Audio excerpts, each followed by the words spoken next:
आज की सबसे डेवलपमेंट में से एक डेवलपमेंट ये है कि 9 मई के 8 मुकदमात में इमरान खान की तमाम ज़मानतें मुस्तरद होने का तहरीरी फैसला जारी कर दिया गया है। इसके अलावा एक इम्पोर्टेंट डेवलपमेंट ये हुई है कि गवर्नर खैबर पख्तूनख्वा ने केपी असम्बली में तहरीक अदम एतमाद लाने का इशारा दे दिया है।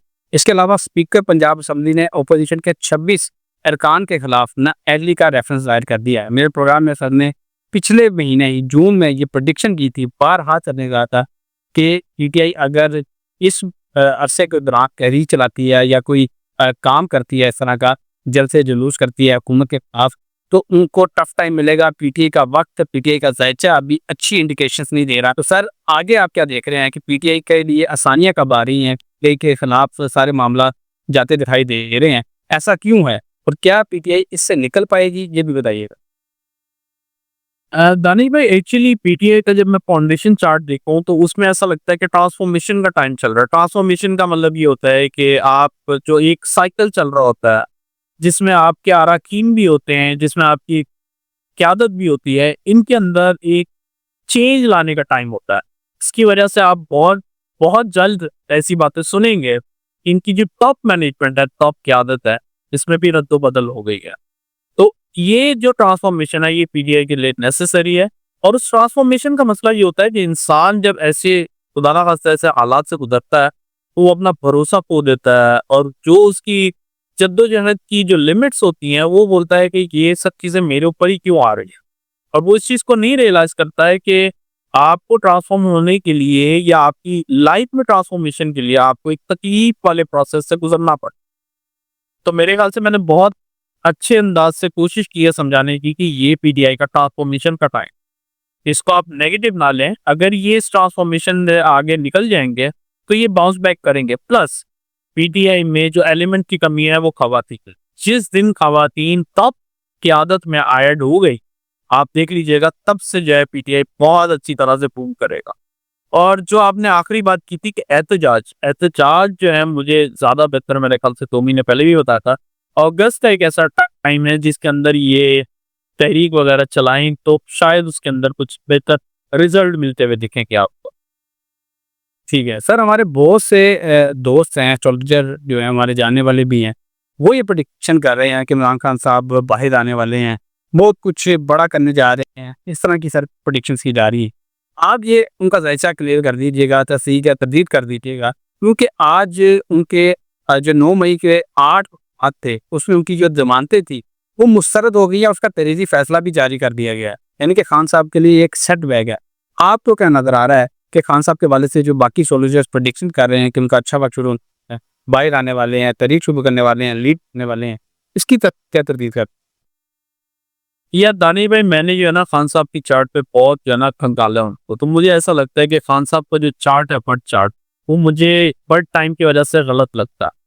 Birth time, date of birth, मुझे उसमें जो है कुछ ऐसा लगता है कि रेक्टिफिकेशन की जरूरत है। अलबत्ता जो वक्ती जायचा मैंने खुद से बनाया, उसके हिसाब से जून एक इम्पॉर्टेंट महीना था और हमने देखा कि जून में उनको कुछ फैसिलिटीज या यूं कह सकते हैं कि कुछ ऑप्शन दिए गए बाहर आने के लिए, लेकिन उन्होंने एक्सेप्ट नहीं किया। अब इसके बाद जो नेक्स्ट एक इम्पॉर्टेंट महीना है वो नवंबर का, उससे पहले बाहर आ जाए बड़ी अच्छी बात है। आई होप कि ऐसा हो जाए, लेकिन मेरी नज़र में वक्ती जायचे के हिसाब से मुझे ज़रा कम चांसेस लग रहा है। बाकी गैप का एक अल्लाह के पास है। फिलहाल मुझे नहीं लग रहा कि खान साहब के लिए आगे कोई मेजर डेवलपमेंट है। एटलीस्ट सितंबर में कुछ थोड़ी बहुत हो सकती है, लेकिन नवंबर एक इम्पॉर्टेंट महीना होगा इस साल का। सर अली मीन गंडापुर आजकल बड़ा खबरों की जिन्नत बने हुए हैं, और खैबर ने तो आज उन्हें वार्निंग दे दी कि हम आपके खिलाफ अदम एतमाद लेके आने वाले हैं। उनके खिलाफ अदम एतमाद आता दिखाई दे रहा है आपको, और क्या वो अदम एतमाद कामयाब भी होता दिखाई दे रहा है? देखिए, अली अमीन गंडापुर पे तो मैंने बहुत से वीलॉग में बताया था कि अली अमीन गंडापुर को बहुत ज्यादा एहतियात की जरूरत है। टिल अगस्त 2025 अगर उनसे कोई भी गलती हो गई या ऐसी कमिटमेंट हो गई जो वो पूरा नहीं कर सकेंगे, वो बहुत कुछ खो देंगे। और अभी हम जुलाई में, ये महीना बहुत खास है इनके लिए और इनको बहुत सोच समझ के स्टेप उठाने चाहिए। और अदम एतमाद और ये सब कुछ खो देंगे अगर इनसे छोटी सी भी गलती हो गई। ये बहुत क्रिटिकल टाइम है इनके लिए, बहुत सोच समझ के इनको फैसले लेने पड़ेंगे। ठीक है सर, आपने इनके हवाले से तो बता दिया, अली मीन गंडापुर के हवाले से कि ये बहुत कुछ हो सकते हैं। हुकूमत के हवाले से आपको क्या दिखाई दे रहा है? शहबाज शरीफ की पोजीशन तो दिन ब दिन मजबूत होती जा रही है, हुकूमत फुल टफ टाइम देने के मूड में है और वो वही सिचुएशन दिखाई दे रही है जो आज से 3-4 महीने पहले हुकूमत टफ टाइम दे रही थी। जंग की वजह से मामलात कुछ रुके थे। अब दोबारा से ओपोजिशन के खिलाफ स्पीकर पंजाब असम्बली रेफरेंस लेकर आ रही है 29 अरकान के खिलाफ। वो पीटीआई के ज़्यादातर जो मेंबरान हैं उनका ताल्लुक पीटीआई से है। उस वक़्त ये हुकूमत आपको मजबूत होती दिखाई दे रही है, आइंदा आने वाले दिनों में कोई नसेसिटी तानिल जी, तानिल भाई मुझे ऐसा लगता है कि मुझे नहीं लगता हुकूमत बहुत पावर, आप माने ना माने शायद आप तलाक भी करेंगे, लेकिन मुझे ऐसा लगता है एस्टेब्लिशमेंट बहुत कंट्रोल, और इस बात का मैंने ऑलरेडी एहतसाब किया था 22-23 मई को कि आने वाले दिनों में, अगर आपको शायद वो क्लिप नहीं मिल जाए, कि आने वाले दिनों में एस्टेब्लिशमेंट या तो बहुत स्ट्रांग हो जाएगी, नहीं तो मार्शल लॉ आने का डर है। आप देख रहे हो उस टाइम से मई ऑनवर्ड जो है एस्टेब्लिशमेंट का बहुत ज्यादा कंट्रोल है। एक्चुअली जो ये जो हुकूमत है, ये उनके हिसाब से चल रहे हैं, दैट्स इट। मुझे इनके अंदर कोई वो नहीं दिख रही कि आप शायद यूं कह सकते हैं कि आप तस्वीर का दूसरा रुख देख रहे हैं, लेकिन तस्वीर का जो असली रुख है वो ये है कि हुकूमत कुछ भी नहीं, हुकूमत के पास कोई मतलब पावर नहीं है, अगर मैं एस्ट्रोलॉजी का रिपोर्ट।